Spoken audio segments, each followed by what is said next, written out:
Salute സഹോദരരെ. തൃശ്ശൂർ ജില്ലയിൽ SP ആയിരുന്നപ്പോൾ ഒന്ന് രണ്ട് ചെറിയ സംഭവങ്ങളും കൂടെ ഞാൻ നിങ്ങളുമായിട്ട് പങ്കുവയ്ക്കാൻ ആഗ്രഹിക്കുന്നു. പോലീസ് സ്റ്റേഷൻ ഇൻസ്പെക്ഷൻ എന്ന് പറയുന്നത് എല്ലാ SP-മാരുടെയും ഒരു ചുമതലയിൽ വളരെ പ്രധാനപ്പെട്ട ഒരെണ്ണമാണ്. ഒരു പോലീസ് സ്റ്റേഷൻ കാര്യക്ഷമമായി പ്രവർത്തിക്കുന്നുണ്ടോ, അവിടെ ഉള്ള രേഖകളും റെക്കോർഡുകളും എല്ലാം നല്ലതായിട്ട് സൂക്ഷിക്കുന്നുണ്ടോ, പോലീസ് ഉദ്യോഗസ്ഥർ ഡിസിപ്ലിൻഡ് ആണോ, അവരവരുടെ ജോലി കാര്യക്ഷമമായി ചെയ്യുന്നുണ്ടോ, ഇതൊക്കെ നോക്കാൻ വേണ്ടിയിട്ടാണ് പോലീസ് സ്റ്റേഷൻ ഇൻസ്പെക്ഷൻ SP-മാർ പോവേണ്ടത്. അപ്പോൾ അതിന് വേണ്ടിയിട്ടൊരു വലിയൊരു സർക്കുലറുണ്ട്, ഒരു 50 പേജിൻ്റെ ഒരു സർക്കുലറുണ്ട്, എങ്ങനെയൊക്കെ ചെയ്യണം എന്നുള്ളതുണ്ട്. പോലീസ് സ്റ്റേഷനിൽ എന്തൊക്കെ രേഖകൾ ഉണ്ടായിരിക്കണം എന്നുള്ളത് പോലീസ് മാനുവലിനകത്ത് വിശദമായി പറഞ്ഞിട്ടുണ്ട്. അപ്പോൾ SP ഒരു വർഷം ഇത്ര പോലീസ് സ്റ്റേഷനുകൾ ചെയ്യണം എന്നുള്ളൊരു ടാർഗറ്റ് നിശ്ചയിച്ചിട്ടുണ്ട്. അത് ചെയ്ത ശേഷം അതിനുള്ള റിപ്പോർട്ട് പ്രിപ്പയർ ചെയ്ത് DGP റാങ്ക് വരെ അയച്ചു കൊടുക്കേണ്ടതായിട്ടുണ്ട്.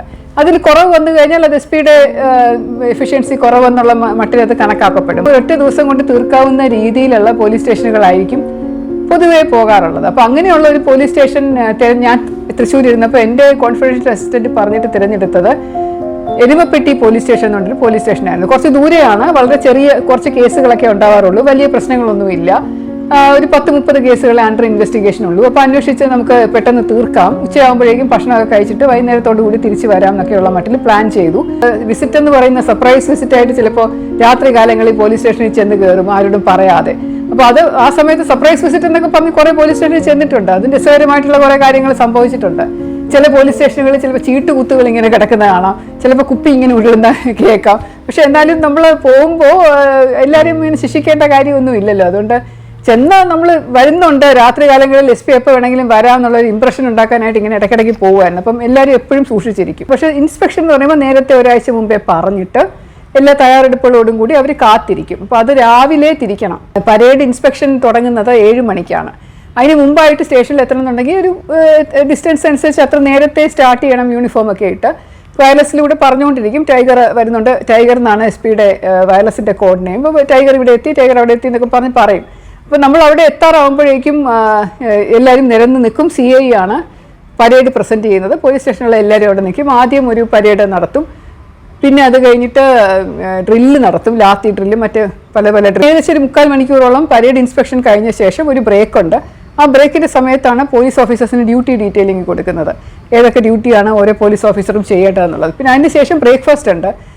പണ്ടൊക്കെ ഞാൻ ASP ആയിട്ടിരിക്കുമ്പോഴും ട്രെയിനിങ്ങിൻ്റെ സമയത്തും മറ്റ് പല SP-മാരുടെയും DIG-മാരുടെയും കൂടെ ഇൻസ്പെക്ഷൻ പഠിക്കാൻ വേണ്ടി പോകുമ്പോൾ ബ്രേക്ക്ഫാസ്റ്റ് ഇത്രയും ഉണ്ടോ എന്ന് പറഞ്ഞ് ഞെട്ടിപ്പോയിട്ടുണ്ട്. കാരണം അതിരാവിലെ പരേഡൊക്കെ ഇൻസ്പെക്ഷൻ കഴിഞ്ഞ് വന്നിരുന്ന് 7:45 മണിക്ക് അപ്പവും മട്ടൻ കറിയും അതുപോലെ ചിക്കനും ഇടിയപ്പവും മുട്ട റോസ്റ്റും ഒക്കെ ഇങ്ങനെ നിരത്തി അതിന് പുറകെ പിന്നെ അലുവ വരും, പിന്നെ അത് കഴിഞ്ഞ് കുറേ സ്വീറ്റ്സ് വരും. അപ്പോൾ ബ്രേക്ക്ഫാസ്റ്റ് എന്ന് പറയുന്നത് എന്തോ വലിയൊരു ഭയങ്കര 5 കോഴ്സ് ഡിന്നറൊക്കെ പോലെ എനിക്ക് തോന്നിയിട്ടുണ്ട്. അതുകൊണ്ട് ഞാൻ നേരത്തെ പറഞ്ഞിട്ടുണ്ടായിരുന്നു എനിക്ക് ഇഡ്ഡലിയും ചായയും മാത്രം മതി. ബ്രേക്ക്ഫാസ്റ്റ് കഴിച്ച ശേഷം കുറച്ച് കഴിഞ്ഞിട്ട് നമ്മൾ ഇൻസ്പെക്ഷൻ റെക്കോർഡ്സ് ഓരോന്നായിട്ട് എടുത്ത് നോക്കും. അതിന് മുമ്പായിട്ട് പോലീസ് സ്റ്റേഷൻ പരിസരമൊക്കെ നടന്ന് നോക്കും, വൃത്തിയുണ്ടോ, ലോക്കപ്പ്, റെക്കോർഡ് റൂം, 20 മുതൽ സൂക്ഷിക്കുന്ന റൂം, ആംസ് വെച്ചിരിക്കുന്ന റൂം, LF ആംസ് എന്ന് പറയും, അവിടെ എല്ലായിടത്തൊക്കെ നോക്കിയിട്ട് വരും.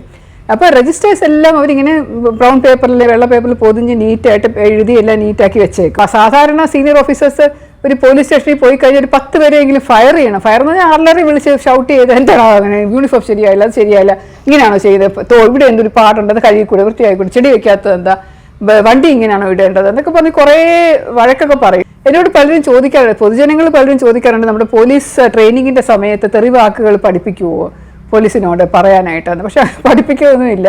ഇവരെല്ലാവരും സീനിയർ ഓഫീസേഴ്സ് പറയുന്ന കേട്ട് താഴോട്ട് പറയുന്നതെന്നാണ് തോന്നുന്നത്. ഒരു പോലീസ് സ്റ്റേഷനിലുള്ള ആൾക്കാരെ അവരുടെ വരച്ച് വരെ നിർത്തിക്കാൻ വേണ്ടിയിട്ടാണ്, ഡിസിപ്ലിൻ ഉണ്ടോ അച്ചടക്കം ഉണ്ടോ വരച്ച് പേടിപ്പിച്ച് നിർത്താനായിട്ട് ചില ഓഫീസേഴ്സിന് വലിയ താല്പര്യമാണ്. അപ്പോൾ അങ്ങനെ ആ സ്റ്റേഷൻ ഇൻസ്പെക്ഷൻ്റെ ഇടയിൽ കൂടി ഇരിക്കുന്നതിൻ്റെ ഇടയിൽ കൂടെ കുറച്ച് ബഹളം വെളിയിൽ ഇങ്ങനെ കേട്ടു, ഭയങ്കര ബഹളമായിരുന്നു. അപ്പോൾ ആ ബഹളത്തിൻ്റെ ഞാൻ തോത് കൂടി വന്നപ്പോൾ ഓരോരുത്തരായിട്ട് പറഞ്ഞു വിട്ട് എന്താണെന്ന് അന്വേഷിക്കാൻ അവസരം അവരെ വിളിപ്പിച്ചു. എന്താ നിങ്ങൾ ബഹളം വെക്കുന്നതെന്ന് ചോദിച്ചപ്പോൾ ഇന്നലെ രാത്രി തൊട്ട് ഈ പരിസരത്ത് ഒരു പ്രശ്നം നടക്കുന്നുണ്ട്, അങ്ങോട്ടും ഇങ്ങോട്ടും ആളുകൾ കൂട്ടം കൂടി ആക്രമിക്കുകയാണ്, അത് ചിലപ്പോൾ ഒരു വലിയ പ്രശ്നത്തിലേക്ക് പോകാം, പോലീസ് സ്റ്റേഷനിൽ നിന്ന് വിളിച്ചിട്ട് അവർ വളരെ നിസ്സംഗഭാവത്തിൽ പറയുന്നുണ്ട്, അത് സാരമില്ല, നിങ്ങൾ 2 പേർക്ക് പരിക്ക് പറ്റി അവരെ ആശുപത്രിയിൽ കൊണ്ടെത്തിക്കണം, അപ്പോൾ അവരെ കൊണ്ട് എത്തിച്ചു, ഇന്നെങ്കിലും പോലീസ് അവിടെ വന്ന് നിൽക്കണം എന്ന് പറഞ്ഞിട്ട് ഇവർ കേൾക്കുന്നില്ല, SP-യുടെ ഇൻസ്പെക്ഷൻ ഉണ്ട്, നിങ്ങൾ അത് കഴിഞ്ഞിട്ട് ഞങ്ങൾക്ക് വരാൻ പറ്റുള്ളൂ എന്ന് പറയുന്നു. അപ്പോൾ ഞങ്ങൾ അവിടെ വന്ന് വെള്ളം വെച്ചതാണ്. അപ്പോൾ അതിനകത്തൊരു സാമൂഹ്യ നേതാവുണ്ട്, ഒരു ചെറിയ രാഷ്ട്രീയ പ്രവർത്തനമൊക്കെ ചെയ്യുന്ന ഒരാളുമുണ്ട്. അപ്പോൾ അയാൾക്ക് ധൈര്യമുണ്ട് പറയാനായിട്ട്.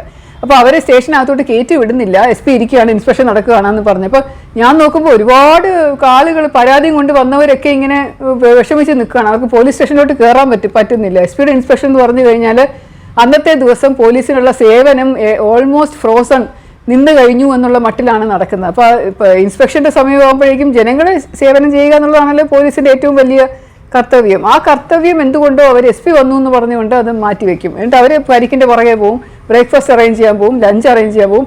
അവരൊന്നും കയ്യിൽ നിന്ന് പൈസ പോലീസ് സ്റ്റേഷൻ്റെ പരിമിതമായ തുകയിൽ നിന്നും എടുത്തിട്ടല്ല ഇത് ചെയ്യുന്നത്. ഹോട്ടൽ ഉടമസ്ഥരോ അല്ലെങ്കിൽ പൊതുജനങ്ങളോ സഹിച്ചുകൊണ്ട് തന്നെയാണ് ഈ സാധനങ്ങൾ, ഈ വിഭവസമൃദ്ധമായ സദ്യയൊക്കെ SPക്കും പാർട്ടിക്കും വേണ്ടി ഒരുക്കി വെക്കുന്നത് അവരവിടെ. പക്ഷെ നാട്ടുകാരുടെ കാര്യങ്ങൾ അവർ ആ സമയത്ത് നോക്കുകയും ചെയ്യാത്തതുകൊണ്ട് എനിക്കത് വലിയ ബുദ്ധിമുട്ടായിട്ട് തോന്നി. ഞാൻ പറഞ്ഞു, എന്നാൽ ശരി, നിങ്ങൾ എൻ്റെ കൂടെ SI പോലും ഇരിക്കണമെന്നില്ല, റൈറ്ററും മാത്രം മതി, SI പോലും ഇവിടെ കൂടെ പോയി ജോലി ചെയ്യുക എന്ന് പറഞ്ഞ് ഞാനിങ്ങനെ എല്ലാവരും പറഞ്ഞു വിട്ടിട്ട് റൈറ്ററും ഒരു പോലീസുകാരനും ഞാനും കൂടി ഇരുന്നിട്ടാണ് ഇതെല്ലാം ചെയ്യുന്നത്. കുറച്ച് കഴിഞ്ഞപ്പോൾ സ്പെഷ്യൽ ബ്രാഞ്ചിൽ നിന്ന് എങ്ങാണ്ട് ഒരു വിവരം കിട്ടി, ആ സ്ഥലത്തെ അക്രമ സംഭവം എന്ന് പറയുന്നത് കുറച്ച് മൂർച്ഛിക്കുന്നുണ്ട്, അപ്പോൾ അതുകൊണ്ട് കുറച്ചുകൂടെ പോലീസിന് ആവശ്യമുണ്ട് എന്ന് പറഞ്ഞു. അങ്ങനെ കുറച്ച് പോലീസുകാരെയും കൂടെ വിന്യസിച്ചിട്ട് ഞാൻ ലഞ്ചിന് തൊട്ട് മുമ്പായിട്ട് പകുതി റെക്കോർഡ് പൂർത്തിയായി. ഞാൻ പറഞ്ഞു, ഞാൻ വേറൊരു ദിവസം വന്ന് ബാക്കി പരിശോധന നടത്തിക്കൊള്ളാം, അതുകൊണ്ട് നിങ്ങൾ പോയി ബാക്കി നിങ്ങൾ അത് സെറ്റിൽ ചെയ്യുക, പ്രശ്നത്തിൻ്റെ പുറകെ പോകും എല്ലാവരും, CIയും DYSP എല്ലാവരും ആ പ്രശ്നത്തിൻ്റെ പുറകെ പോകും, എന്നെ ആരും നോക്കണ്ട, ഞാൻ പിന്നെ വന്ന് ബാക്കിയുള്ള റെക്കോർഡ് പരിശോധിച്ച് തീർത്തോളാം എന്ന് ഞാൻ കാറി കയറി ഭക്ഷണമൊന്നും കഴിക്കാതെ തിരിച്ച് തൃശ്ശൂർ പോവുകയും ചെയ്തു. പിന്നീട് ഒരു 2-3 ആഴ്ച കഴിഞ്ഞിട്ടാണ് എനിക്ക് വീണ്ടും എരുവപ്പെട്ടി സ്റ്റേഷനിലേക്ക് പോകാനുള്ള ഒരു അവസരം കിട്ടുന്നത്. അന്ന് ഞാൻ ഉച്ചയ്ക്ക് ശേഷം ഊണ് കഴിഞ്ഞിട്ടാണ് തിരിക്കുന്നത്. അവിടെ ബാക്കിയുള്ള റെക്കോർഡുകളൊക്കെ പരിശോധിച്ച ശേഷം വൈകിട്ട് തീർത്തു. അപ്പോൾ അതിന് മുമ്പായിട്ട് എന്നോട് DYSP അഡ്മിനിസ്ട്രേഷൻ DYSPയും ഒക്കെ എന്നോട് പറഞ്ഞിരുന്നു, മാഡം പോകണ്ട, ഞങ്ങൾ പോയി ബാക്കി റെക്കോർഡ് ഫിനിഷ് ചെയ്യാം, എന്നിട്ട് അന്നത്തെ പോയ ഡേറ്റ് വെച്ചിട്ട് മാഡത്തിന് ഫുള്ള് റിപ്പോർട്ട് എഴുതാം, കാരണം ഒരൊറ്റ ദിവസം കൊണ്ട് റിപ്പോർട്ട് എഴുതണം എന്നാണ് ചട്ടം, അതുകൊണ്ട് ഒറ്റ റിപ്പോർട്ടായിട്ട് ബാക്കിയുള്ള ഞങ്ങൾ ഫില്ല് ചെയ്ത് തരാം, മാഡം പോകണ്ടെന്ന് പറഞ്ഞു. അപ്പോൾ ഞാൻ പറഞ്ഞല്ല, എൻ്റെ ആദ്യത്തെ പോലീസ് സ്റ്റേഷൻ ഇൻസ്പെക്ഷനാണ്, അതുകൊണ്ട് ഞാൻ പോയി ഫുള്ളും ഞാൻ തന്നെ ചെയ്യാമെന്ന് പറഞ്ഞു. ഞാൻ പിന്നെ വേറൊരു ദിവസം പോയി എഴുതുമായിരുന്നു, കംപ്ലീറ്റ് ചെയ്തിട്ട് പിന്നെ തിരിച്ച് വന്നിട്ട് ഞാനത് റിപ്പോർട്ടായിട്ട് എഴുതുമ്പോൾ എൻ്റെ സത്യസന്ധത കൊണ്ട് ഞാനത് 2 ദിവസം പോയതായിട്ട് കാണിച്ച് സ്പ്ലിറ്റ് ചെയ്താണ്, ഇന്ന ദിവസം ഇത്രയും റെക്കോർഡ് പരിശോധിച്ചു, അത് കഴിഞ്ഞ് ഇത്രയും റെക്കോർഡ് പരിശോധിച്ചു മറ്റേ ദിവസം എന്ന് പറഞ്ഞ് റിപ്പോർട്ട് എഴുതി അയച്ചു. 2-3 ദിവസത്തിനകം എനിക്കൊരു മെമ്മോ വന്നു, എന്തുകൊണ്ടാണ് ഇങ്ങനെ ചട്ടം ലംഘിച്ചുകൊണ്ട് 2 ദിവസമായിട്ട് വെച്ചത്. അപ്പോൾ എല്ലാവർക്കും ഒരു ധാരണ ഉണ്ടായിരുന്നു, അന്ന് കൊച്ചു മോനായതുകൊണ്ട് മോനെ നോക്കാൻ വേണ്ടിയിട്ട് ഞാൻ ജോലി ഇടയ്ക്ക് വെച്ച് നിർത്തി പോയതാണ് എന്നുള്ള എന്തോ ഒരു ധാരണയുടെ പുറത്താണോ എൻ്റെ സീനിയർ ഓഫീസർ അങ്ങനെ പറഞ്ഞതെന്നറിയില്ല. അപ്പോൾ ഞാൻ അതിന് മറുപടി എഴുതി, അതുകൊണ്ടല്ല, ഒരു ലോ ആൻഡ് ഓർഡർ ഇൻസിഡൻറ്റ് ഉണ്ട്, സ്പെഷ്യൽ ബ്രാഞ്ചിൻ്റെ ഒരു ഇൻഫർമേഷൻ ഉണ്ടായിരുന്നു. അപ്പോൾ ഞാൻ എല്ലാ ഓഫീസേഴ്സും അവിടെ പൊക്കോളാൻ പറഞ്ഞിട്ട് ആണ് ഞാൻ തിരിച്ചു വന്നത്. പിന്നീട് എനിക്ക് സമയം കിട്ടിയതനുസരിച്ച് പോയതാണ് എന്ന് പറഞ്ഞ് ഞാൻ മറുപടി എഴുതി അതിൻ്റെ രേഖകളും ഒക്കെ വെച്ചിട്ടാണ് ഞാൻ മറുപടി എഴുതി കൊടുത്തത്, മെമ്മോയുടെ എക്സ്പ്ലനേഷൻ. പക്ഷേ അതിന് പകരം അത് അക്സെപ്റ്റ് ചെയ്യാതെ ഒരു വാർണിംഗ് ആയിട്ട് എനിക്ക് വന്നു, ചട്ടം അനുസരിച്ച് ഇനിയും ചെയ്യാവുള്ളൂ, ഇതൊരു വാർണിംഗ് ആയിട്ട് കണക്കാക്കണം എന്ന് പറഞ്ഞുകൊണ്ട് വന്നു.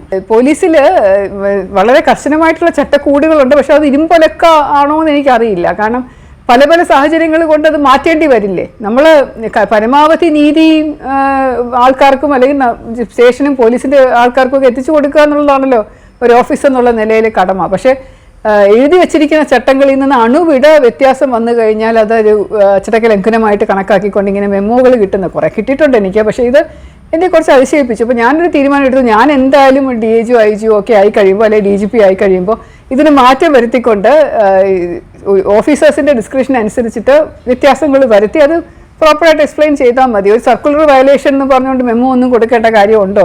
അത് എക്സ്പ്ലെയിൻ ചെയ്യാൻ പറ്റുവാണെങ്കിൽ മെമ്മോ കൊടുക്കുന്നുണ്ട്, കുഴപ്പമില്ല. പക്ഷേ വാർണിംഗ് കൊടുക്കേണ്ട കാര്യമുണ്ടോ?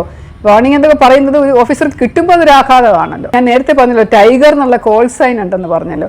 ഒരു സീനിയർ ഓഫീസർ എന്നോട് പറഞ്ഞു, നിന്റെ ശബ്ദത്തിൽ ഇങ്ങനെ ടൈഗർ ടൈഗർ എന്ന് പറയുന്നത് കേൾക്കുമ്പോൾ എന്തോ ഒരു അപാകത, നീ ടൈഗ്രസ് എന്ന് പറയാത്തത് എന്താണ് എന്ന്. പെണ്ണാണല്ലോ, അതുകൊണ്ട് ടൈഗ്രസ് എന്ന് പറഞ്ഞു കഴിഞ്ഞാൽ ഒരു വ്യത്യാസം തോന്നുമല്ലോ എന്ന് പറഞ്ഞ് തമാശ രൂപത്തിൽ പറഞ്ഞതായിരിക്കാം. പക്ഷെ എന്നാലും പെണ്ണ് ആണ് എന്നൊക്കെ പറയുമ്പം നമ്മളൊരു വ്യതിചലനം, ഒരു വേർതിരിവ് ഇദ്ദേഹം കാണുന്നുണ്ടല്ലോ എന്നുള്ളൊരു ചിന്ത മനസ്സിൽ കൂടെ. നല്ല ഓഫീസറാണ് അദ്ദേഹം, പാവമാണ്. വേറെ ഒരു സംഭവം രസകരമായിട്ടുള്ള നടന്നത്, പരേഡ് പോലീസ് സ്റ്റേഷനിൽ ചെയ്യുന്നത് പോലെ തന്നെ നമ്മൾ ആംഡ് റിസർവ്ഡ് ക്യാമ്പിലും ചെയ്യണം. ബറ്റാലിയനിൽ നിന്ന് ട്രാൻസ്ഫർ ചെയ്ത് വരുന്ന ആൾക്കാരെ നമ്മൾ അവിടെ റിസർവായിട്ട് സൂക്ഷിക്കും. എന്തെങ്കിലും അത്യാവശ്യം ഉണ്ടെങ്കിൽ അവിടെ നിന്ന് എടുത്ത് ഉപയോഗിക്കാൻ എപ്പോഴും പരിശീലനം ചെയ്ത് നല്ല ഒരു ഫോഴ്സായിട്ട് നമ്മളവിടെ സൂക്ഷിച്ചിരിക്കും. അപ്പോൾ ആ റിസർവ് ക്യാമ്പിൽ സഭയും കൂടണം, ഇൻസ്പെക്ഷന് പോവുകയും ചെയ്യണം. അങ്ങനെ ഒരു ദിവസം ഞാൻ പോയപ്പോൾ നിരന്ന് നിൽക്കുന്ന ആൾക്കാരുടെ ഇടയിലൂടെ പരേഡ് ഇൻസ്പെക്ഷൻ നടത്തി ഇങ്ങനെ ഓരോരുത്തരും നോക്കി പോകണമല്ലോ. നോക്കിപ്പോയപ്പോൾ അതിൽ ഒരാൾ വളരെ വൃത്തികേട്ട് തോന്നി, മുടി വളരെ നീട്ടി വളർത്തിയിട്ട് ക്യാപ്പിൻ്റെ അടിയിൽ കൂടി ഇങ്ങനെ കിടക്കുന്നു മുടി. ഞാൻ അതിനടുത്ത് തോന്നി ഫോൾ ഔട്ട് എന്ന് പറഞ്ഞു. ഫോൾ ഔട്ട് എന്ന് പറഞ്ഞാൽ നമ്മൾ മാറി പരേഡിൻ്റെ വെളിയിലോട്ട് ഇറങ്ങി നിൽക്കാൻ പറഞ്ഞു. അപ്പോൾ അയാളൊന്നും മിണ്ടാതെ ഫോളോ ഔട്ട് ചെയ്തു. അയാളുടെ മുഖമൊക്കെ ശകലം ചുവന്നെന്ന് തോന്നുന്നു. പക്ഷേ ബാക്കി പരേഡ് ഇൻസ്പെക്ഷൻ കഴിഞ്ഞ് ഞാൻ എല്ലാവരുടെ മുമ്പിൽ വെച്ച് വഴക്ക് പറയേണ്ടെന്ന് വിചാരിച്ചാണ് അയാളെ ഫോളോ ഔട്ട് ചെയ്യാൻ പറഞ്ഞത്. ഞാൻ അയാളെ വിളിപ്പിച്ചിട്ട് എൻ്റെ മുറി വിളിപ്പിച്ചിട്ട് ഞാൻ ചോദിച്ചു, എന്താ മുടി നീട്ടി വളർത്തിയിരിക്കുന്ന, അല്ലെ മതപരമായ വല്ല കാര്യമുണ്ടോ, നിങ്ങൾ ശബരിമല പോകാനോ അങ്ങനെ വല്ലതും ആണോ? അപ്പോൾ അയാൾ പറഞ്ഞു, അയ്യോ ഇല്ല, സമയം കിട്ടിയില്ല എന്ന്. അപ്പോൾ ഞാൻ പറഞ്ഞു, അങ്ങനെ സമയം കിട്ടില്ല എന്ന് SP യോട് പറയുന്നത് ശരിയല്ല. നിങ്ങൾ എപ്പോഴും നല്ല നീറ്റായിട്ടും റിസർവ് പോലീസാണ്, അപ്പോൾ എപ്പോഴും നിങ്ങൾ റെഡി ആയിട്ട് തയ്യാറായിട്ട് നിൽക്കേണ്ടവരാണ്. കൂടാതെ ഞാൻ വരുന്നു എന്നുള്ളതിൻ്റെ ഇൻഫർമേഷൻ നിങ്ങൾക്ക് കിട്ടുകയും ചെയ്തു. അപ്പോൾ അതുകൊണ്ട് ഇങ്ങനെ പറയുന്നത് ശരിയല്ല, നിങ്ങൾക്കെതിരെ അച്ചടക്ക നടപടി ഉണ്ടാവും, നാളെ തന്നെ എന്നെ മുടി വെട്ടിച്ചിട്ട് എന്നെ ഓഫീസിൽ വന്ന് കാണണം എന്ന് പറഞ്ഞിട്ട് ഞാൻ പോയി. ഞാൻ തിരിച്ചെത്തിയില്ല, അതിന് മുമ്പ് DIG വിളിക്കാൻ പറഞ്ഞ് ഇങ്ങനെ മെസ്സേജ് വന്നുകൊണ്ടിരിക്കുന്നു. അപ്പോൾ മെസ്സേജ് വയർലെസ് ഇല്ല. അപ്പോൾ ഞാൻ ഓഫീസിലെത്തിയിട്ട് ഞാൻ DIG വിളിച്ചു. അപ്പോൾ അദ്ദേഹം എൻ്റെ അടുത്ത് പറഞ്ഞത്, ഒരു പരാതി കിട്ടിയിട്ടുണ്ട് ശ്രീലേഖയ്ക്കെതിരെ. ഞാൻ പറഞ്ഞു, എന്താ സാർ പരാതി? പറഞ്ഞത്, മുടി മുറിക്കാത്ത ഒരു വനിതാ ഉദ്യോഗസ്ഥരെ പരേഡ് ഇൻസ്പെക്ഷൻ ചെന്നിട്ട് ഒരാളോട് നിങ്ങൾ മുടി മുറിക്കണം എന്ന് പറയുന്നത് ശരിയാണോ? ഒരാളെ ഉപദേശിക്കണം, മറ്റൊരാളെ ഉപദേശിക്കണം എന്നുണ്ടെങ്കിൽ അയാളും അത് ഫോളോ ചെയ്യണ്ടേ? ഞാൻ പറഞ്ഞു, സാർ ഞാൻ മുടി പറ്റ വെട്ടി ഇതുപോലെ നിൽക്കണം, പുരുഷന്മാരെ പോലെ നിൽക്കണം എന്ന് അങ്ങനെയാണോ സാർ പറഞ്ഞത്? എന്നാൽ സാറിന് തെറ്റി. കാരണം സ്ത്രീകൾക്കും പുരുഷന്മാർക്കും വ്യത്യാസമായിട്ടുള്ള റൂൾസ് മുടിയുടെ കാര്യത്തിലുണ്ടെന്നുള്ളത് സാറിന് IPS ട്രെയിനിങ്ങിൻ്റെ സമയത്ത് സാറിൻ്റെ കൂടെ വനിതാ IPS ഓഫീസേഴ്സ് ഉണ്ടാവില്ല. പക്ഷേ ഞങ്ങളുടെ കിരൺ ബേഡി വന്നപ്പോൾ തൊട്ട് അങ്ങനെ നിഷ്കർഷിച്ചിട്ടില്ല. നമ്മൾ മുടി എല്ലാം കൂടെ കെട്ടി നീറ്റാക്കി തൊപ്പിയുടെ വെളിയിലോട്ട് പോകാത്ത രീതിയിൽ വെക്കണം എന്നേ പറഞ്ഞിട്ടുള്ളൂ. എനിക്ക് മുടി വെട്ടാനൊന്നും പറ്റില്ല എന്ന് ഞാൻ പറഞ്ഞു. അല്ല ശ്രീലേഖ എങ്ങനെ ആൾക്കാരോട് പറയാം? ഞാൻ എന്താ സാർ പറഞ്ഞാൽ അയാൾ ഇങ്ങനെ നിൽക്കുന്നത് കണ്ടിട്ട് അയാൾ അസോസിയേഷൻ നേതാവാണ്. അപ്പോഴാണ് എനിക്ക് മനസ്സിലായത് അസോസിയേഷൻ നേതാക്കന്മാരെന്ന് പറയുന്നത് സാധാരണ പോലീസ് ഓഫീസേഴ്സിനെ പോലെ അല്ല, അവരൊരു പടി മോളിലാണ്. കാരണം അവർ സംഘടനാ പ്രവർത്തനത്തിന്റെ നേതൃത്വം വഹിക്കുന്നവരാണ്. അവർ യൂണിഫോമിലൊന്നും വരില്ല സീനിയർ ഓഫീസേഴ്സിനെ കാണാൻ. ചിലപ്പോൾ മുണ്ടും ഷർട്ടും കതറും അല്ലെങ്കിലൊക്കെ ഇട്ടാണ് വരാറ്. യൂണിഫോം ധരിക്കാൻ പറഞ്ഞു കഴിഞ്ഞാൽ അവർക്ക് ഭയങ്കരമായിട്ട് ഒഫൻഡഡ് ആവും. അപ്പോൾ അങ്ങനെ പരേഡ് തികയാതെ വന്നപ്പോൾ ആളുകൾ പ്ലറ്റൂണിൽ ഇങ്ങനെ ഇടയ്ക്ക് ഒരു ഗ്യാപ്പ് വന്നപ്പോൾ താൽക്കാലികമായിട്ട് കാലി വീണ് തൊഴുത് അയാളും കൂടെ നിൽക്കാൻ പറഞ്ഞ് ഇങ്ങനെ നിർത്തിച്ചതാണെന്ന്. ആ സമയത്ത് അയാൾക്ക് കഷ്ടകാലം പിടിച്ചാൽ ഞാനത് നോട്ടീസ് ചെയ്യുകയും മുടി വെട്ടാൻ പറയുകയും അയാൾക്ക് അത് ഒഫൻസീവായിട്ട് തോന്നുകയും നേരിട്ട് DIG വിളിച്ച് പറയുകയും ചെയ്തിരിക്കുന്ന ഒരു കാര്യമാണ്. അപ്പോൾ അതും ഒരു സ്ത്രീ ആയതിൻ്റെ ബേസിസിലാണ് ഇങ്ങനെ സംഭവിച്ചത് എന്നുള്ള ഒരു തോന്നൽ എനിക്ക് ഉണ്ടാക്കിയ സംഭവമാണ്. സസ്നേഹം, ശ്രീലേഖ.